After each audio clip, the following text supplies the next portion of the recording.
Veremos agora a aplicação da física nas artes plásticas e na dança. A principal palavra da dança é o equilíbrio. É importante que o dançarino tenha equilíbrio para que ele possa reproduzir os passos com perfeição. Na física, esse equilíbrio é traduzido como anulação de forças de sentidos opostos, mesma direção e mesma intensidade. Há também artistas que fazem esculturas que parecem desafiar a lei da gravidade, mas se formos estudar física geral, vemos que nada de tão estranho acontece. Veremos passos de dança e movimentos que são explicados graças aos estudos dos vetores de cada força. Primeiro, estabeleceremos um conceito que nos auxiliará no estudo desses passos. Esse conceito é o centro de massa. O centro de massa de um corpo é o local onde toda a massa de um corpo extenso se concentra. Sabemos que em um corpo extenso, todos os seus pontos detêm massa, porém podemos reduzir todos esses pontos a um único, onde podemos dizer que toda a massa está concentrada. O centro de massa pode ser encontrado traçando retas ligando as extremidades dos corpos extensos, como podemos observar nessas figuras planas. Encontrado esse centro de massa, sabemos onde, portanto, toda a força-peso, que é a principal força que age nos corpos que conhecemos, age neste ponto, no centro do corpo extenso. Para manter os objetos em pé, precisamos que o centro de massa esteja alinhado com a base de apoio do objeto ao plano, para que a força-peso possa se contrabalancear com a força normal e ambas se anularem.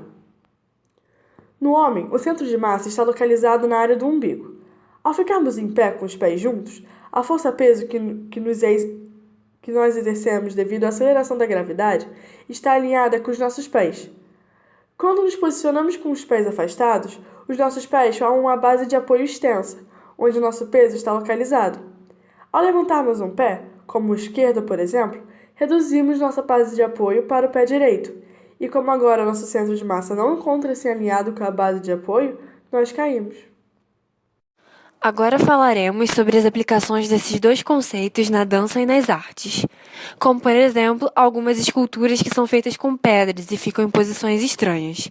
Para elas, o centro de massa será o conceito mais utilizado.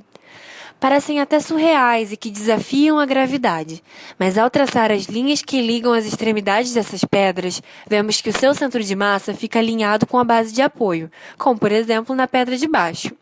A força que a primeira faz na segunda influencia seu centro de massa, mas o ponto de massa, que inicialmente seria nesse pequeno lugar que marcamos anteriormente, com a influência da massa e, consequentemente, do peso, ele muda. O centro de massa se desloca para a direita, mas ainda permanece sobre a base de apoio, permitindo assim que esse sistema não gire. Nessa outra escultura, todas as pedras formam um sistema que pode ser analisado como um só, nesse caso, um círculo.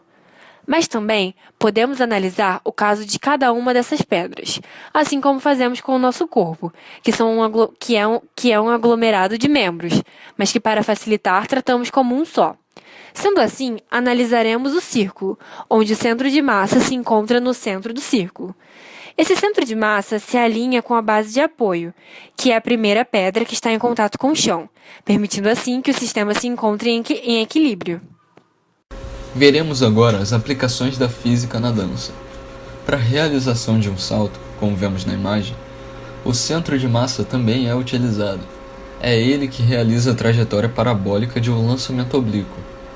O bailarino permanece em velocidade constante no eixo horizontal durante toda a trajetória, enquanto sua velocidade vertical diminui devido à aceleração da gravidade, que o puxa para baixo. Os bailarinos utilizam do estudo dessa matéria da física para calcular qual ângulo e qual força deve ser aplicada para realizar um salto com uma maior altura ou um maior alcance. Podemos observar na imagem que certos ângulos atingem certas alturas e certos alcances horizontais. E para uma melhor performance, ao chegarem no ponto de altura máxima, os bailarinos abrem as pernas para parecer que chegam mais alto nessa trajetória. Agora transferindo o cenário para as danças de rua, no qual precisam também de muito equilíbrio. Vejamos o exemplo. O dançarino consegue manter-se em equilíbrio nessa posição, pois seu ponto de massa está um pouco deslocado do local original, que seria um umbigo, devido à posição na qual o dançarino está. Seu ponto de massa encontra-se alinhado com a superfície de apoio, que seria seu braço. Caso o centro de massa não estivesse alinhado com o braço do dançarino, seu corpo giraria, ou seja, o dançarino iria cair.